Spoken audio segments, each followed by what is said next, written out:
ನಮಸ್ಕಾರ, welcome to Gosala collections. ನಾನಿವತ್ತು 3 beautiful ಕಲರ್ಸ್ನ ತೊಗೊಂಬಂದಿದ್ದೀನಿ. ಇದು ಶಿಫಾನ್ ಸ್ಯಾರೀಸ್ ಆಗಿರುತ್ತೆ, ಹಾಗೆ ವಾಷಬಲ್ ಸ್ಯಾರೀಸ್ ಆಗಿರುತ್ತೆ. ನೋಡಿ, ಈ ಥರ ಸ್ಟ್ರೈಪ್ಸ್ ಬಂದಿದೆ ಸ್ಯಾರಿನಲ್ಲಿ, ಹಾಗೆ ಇದರಲ್ಲಿ ಸಿಲ್ವರ್ ಜರಿ ಕೂಡ ಬಂದಿದೆ. ಸ್ಯಾರಿ ಅಂತೂ ತುಂಬಾ ಬ್ಯೂಟಿಫುಲ್ ಆಗಿದೆ, ನೋಡ್ತಾ ಇರ್ಬೋದು. ಬ್ಯೂಟಿಫುಲ್ ಕಲರ್ಸ್ ಬಂದಿದೆ ನೋಡಿ. ಇದು ಮೆಜೆಂಟಾ ಕಲರ್, ಸ್ಕೈ ಬ್ಲೂ ಹಾಗೆ ರಾಣಿ ಪಿಂಕ್, 3 ಕಲರ್ಸ್ ಅವೈಲಬಲ್ ಇದೆ. ನಾನು ಒಂದು ಸ್ಯಾರಿನ ಓಪನ್ ಮಾಡಿ ತೋರಿಸ್ತೀನಿ.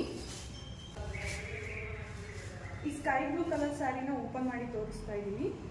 ಫುಲ್ಲು ಈ ರೀತಿ ಸ್ಟ್ರೈಪ್ಸ್ ಬರುತ್ತೆ, ಹಾಗೆ ಇದರ ಸೆರಗು ಬಂದು ಈ ರೀತಿ ಪ್ಯಾಟರ್ನಲ್ಲಿ ಬರುತ್ತೆ. ಬ್ಲೌಸ್ ಕೂಡ ಸೇಮ್ ಕಲರಲ್ಲಿ ಬರುತ್ತೆ. ಇದು ಸೆಲ್ಫ್ ಕಲರ್ ಆಗಿರೋದ್ರಿಂದ ಸೇಮ್ ಕಲರ್ ಬರುತ್ತೆ. ಕಂಪ್ಲೀಟ್ ಸ್ಯಾರಿ ಈ ರೀತಿ ಸ್ಟ್ರೈಪ್ಸ್ ಬರುತ್ತೆ. ಸ್ಟಾಕ್ ಅಷ್ಟೇ ಇರೋದು. ಬೇಗ ಬೇಗ ಯಾರೆಲ್ಲ ಸ್ಕ್ರೀನ್ ಶಾಟ್ ತೆಗೆದು ಆರ್ಡರ್ ಮಾಡ್ತಿರೋ ಅವ್ರಿಗೆ ಮಾತ್ರ ಸ್ಯಾರಿ ಸಿಗುತ್ತೆ. ಇದರ ಪ್ರೈಸ್ ಬಂದು 1100 ಆಗಿರುತ್ತೆ. ಫ್ರೀ ಶಿಪ್ಪಿಂಗ್ ಇರುತ್ತೆ. ನಿಮಗೆ ಯಾವ ಸ್ಯಾರಿ ಇಷ್ಟ ಆಯಿತು ಅದನ್ನ ಸ್ಕ್ರೀನ್ ಮೇಲೆ ಬರ್ತಾ ಇರೋ ನಂಬರ್ಗೆ ವಾಟ್ಸಪ್ ಮಾಡಿ. Thank you.